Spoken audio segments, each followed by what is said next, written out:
पुन्हा साडी चोली आणली आणि बाळाला अंगणात टोपला आणली. पांडुरंग स्वतः तेथे होता. असे भगवत भक्त नामदेव आहे. त्याचं थोडस चरित्र पाहायचं म्हणलं तर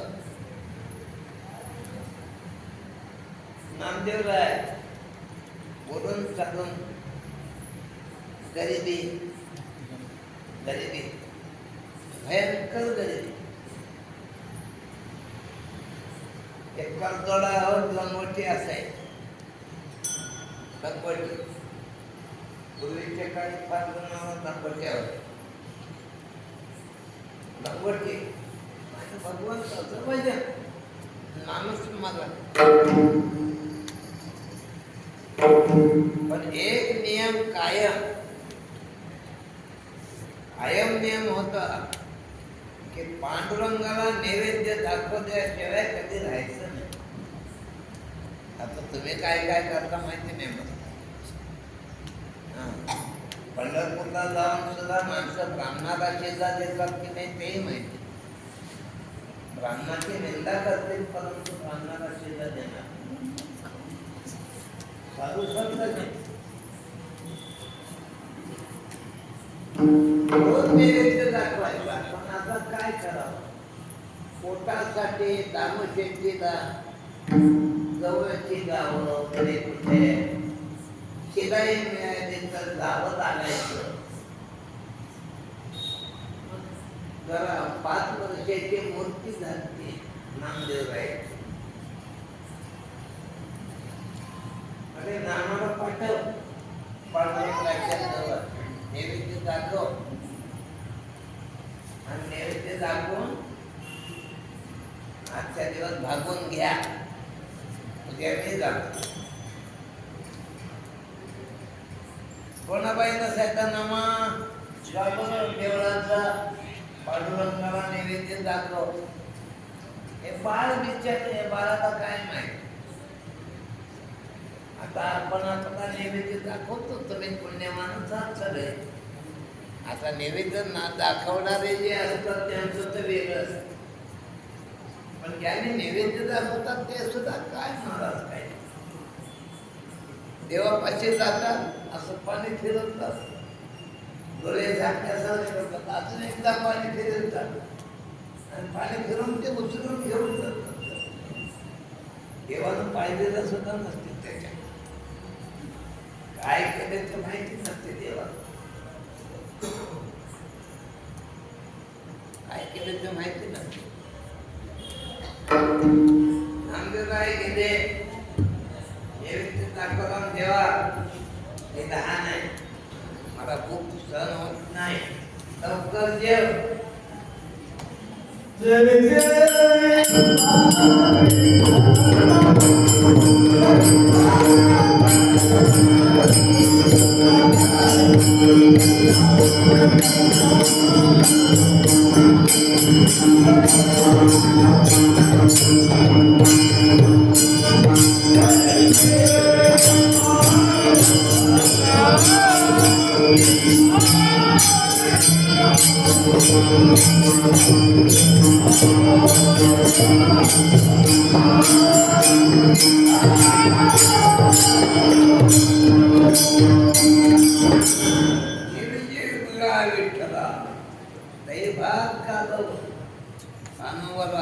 जेव लवकर जेव. पांडुरंगाला माहितीच नाही कळ कुठे कळ लागले पांडुरंगाच्या हाताने काही म्हणतात नाही. मग शेवटी नामदेव रायाने शस्त्र उचललं. घरी मार खायला होतोच काय मला रे जेवण गेला असत आणि डोकं फोडून घेतो तुझ्या. देव घाबरला आणि स्वतः तऱ्हेनं नामदेव याचा न्याय महाराजांनी वर्णन केले. नैवेद्य हातीचा हातातला नैवेद्य भगवान खाऊ लागतो.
आम्हाला रंगवायचा वेळ नाही.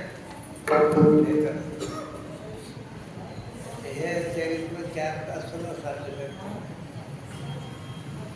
विठोबाची जेवढं पाहिजे नामाला हळूच सांगितलं, सांगू नको बरं मी जेवतो म्हणून. हा बरं आहे बापू, तू जेवतोय आणि मला मार खायला बरंच आहे. तसंच आलं. दोन महिने म्हणते नैवेद्य रे. नैवेद्य काय झाला म्हणजे विठोबानं खाल्ला. वणबाई म्हणले आताच मारू नये याला, त्यांना येऊ दे. त्यांनी आल्याबरोबर म्हणजे नामदेवरायानं खोटं बोललं यार,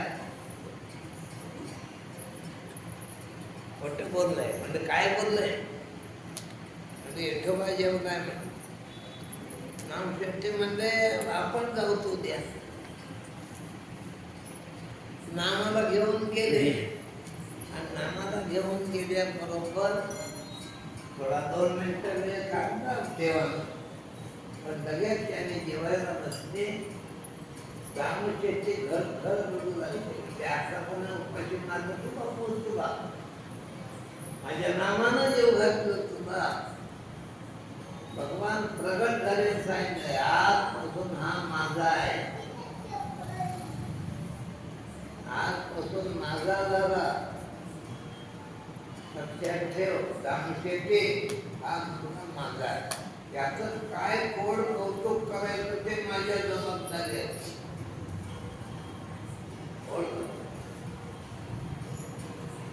एकदा प्रसंग आला, दूध घेऊन गेले.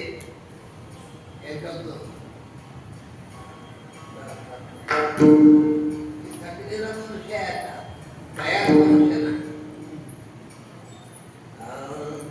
दूध घेऊन मरे गोविंद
I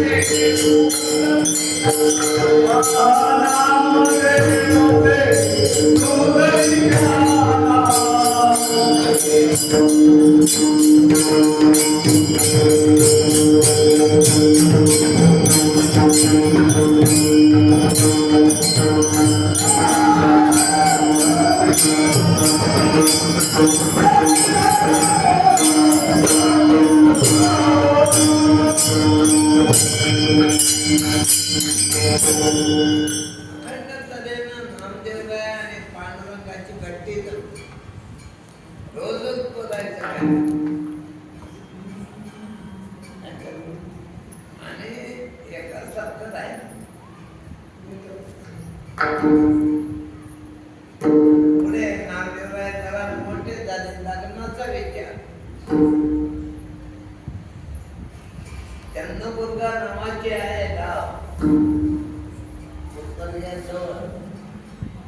इथे एका श्रीमंत अशा कुटुंबातली राजाबाई नावाची मुलगी आणि ह्यांच्याजवळ लंगोटी. पांडुरंगानं असं लग्न केलं. पांडुरंगानं स्वतः सगळ्याचं कुटुंब आणलं आपलं आणि नामदेवाचं लग्न साधलं. राजाबाई आली. राजाबाई पूर्वीच्या काळी पतिव्रत एकदा लग्न झालं त्याची काय करायची. नामदेवरायांनी मात्र चुकून कधी संसाराचा मुलीत पण तामिळची कोणाबाईला वाटलं लागलं नामानं काहीतरी व्यापार करावा. नामानं व्यापार करावा काहीतरी. एक त्याची जबरदस्ती आणि कपड्याचं देणं दिलं. नामा जाऊन बाजार करून तरी ये बापू, काहीतरी हेही पाहिजे, वजन करावं, मोठालाही पाहिजे, मोठालाही पाहिजे. नामदेवराय गेले,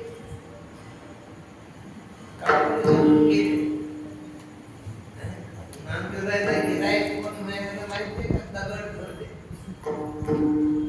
ते काय झालं आणि थंडीमुळे दवबिंदू पडले होते थोड्यावर. म्हणजे पण काकाला जायची बाबा तिथं काढलं आणि त्याच्यावर पाच